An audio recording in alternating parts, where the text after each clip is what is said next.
Hello everybody. Thank you for choosing to watch my video. My name is Melissa Crosby and this is my video about my concluding experience with the MSW online program.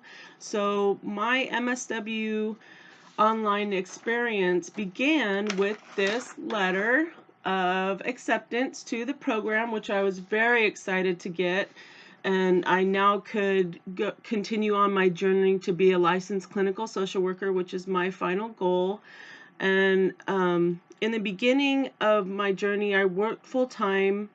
And a few months after my internship placement started, I found a new job that had more flexible hours for me to be able to do my internship work and my classes as well, and do the school work and the reading that was required for my classes. I have actually learned a lot through this program. I can't even detail. I would probably take hours and hours to tell you about everything that I have learned because it's so extensive, and being a generalist program, they really try to prepare us for macro, meso, and micro level of social work and interventions. My goal is to eventually start working in mental health and to take on a few counseling clients a week at a private nonprofit counseling agency here locally.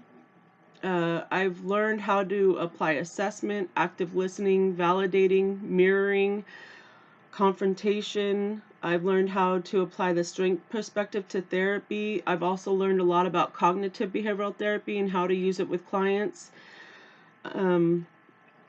I now know how to develop a group curriculum and facilitate a group, which is one of the uh, projects I did, was facilitating a group coming up with a curriculum, and that was a very rewarding experience. I'm going to facilitate another group here soon, which I'm really looking forward to doing. I learned a lot about countertransference and how to manage mine surrounding working with different clients. So much of what I've learned has not just been in textbooks, and but has been in my field placement. I have had a phenomenal field supervisor that has really helped me to advance my skills in maintaining therapeutic relationships. I have become confident in doing holistic assessments and giving my clients feedback.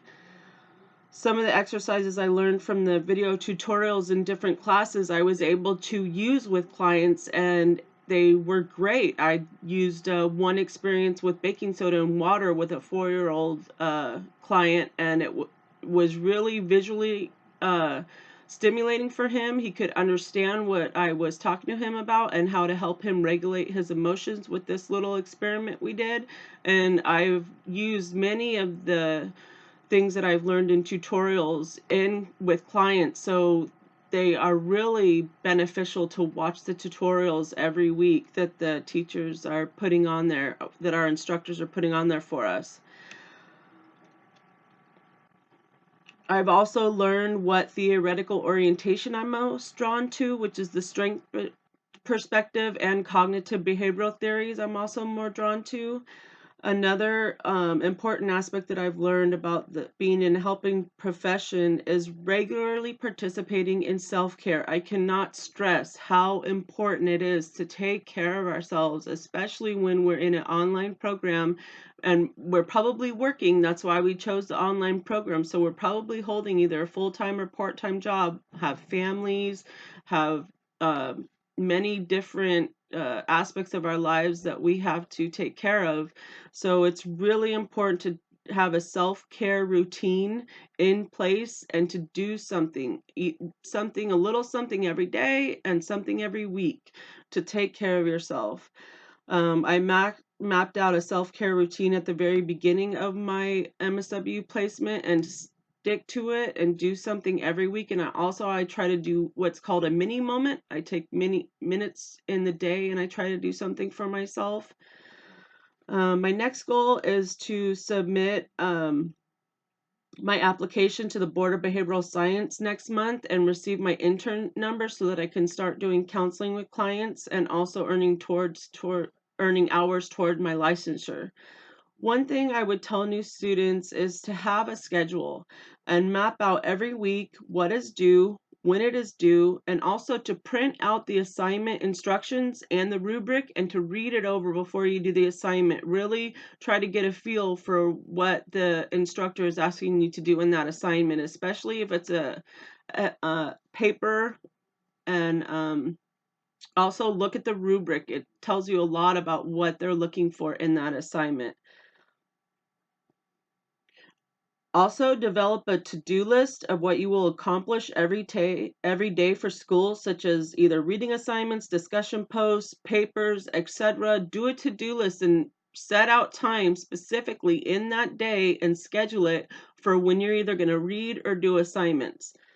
That was really helpful for me. I have a to-do list on my desk and I know exactly what's due, when it's due, and I also have all my instructions printed too that I can look at. And if you can, set up yourself a desk somewhere quiet in your home, where you can have your computer, where you can have everything together, your textbooks, your computer, pen, paper, everything you need to do your assignments, and where it will be away from distraction. I noticed this really helped me, especially as I was getting closer and closer to the end of the program. I needed to be free of distractions. I got distracted very easily when it came towards the end of my program. So my journey with the MSW program started with this letter. Congratulations and acceptance. And will end next month when I get to put my diploma in this frame. I'm super excited. I've loved being in this program. I've learned so much. I would have never wanted to go anywhere else in school because this program has been so beneficial and has helped me. And I know I'm going to be able to go out there and help families, help individuals. I'm going to be able to work with agencies. I'm hopefully going to be able to write a grant letter. That's one of my goals. I would like to write a grant letter to get federal and state funding for foster children to get them mental health services. So thank you for watching my video and good luck, everybody.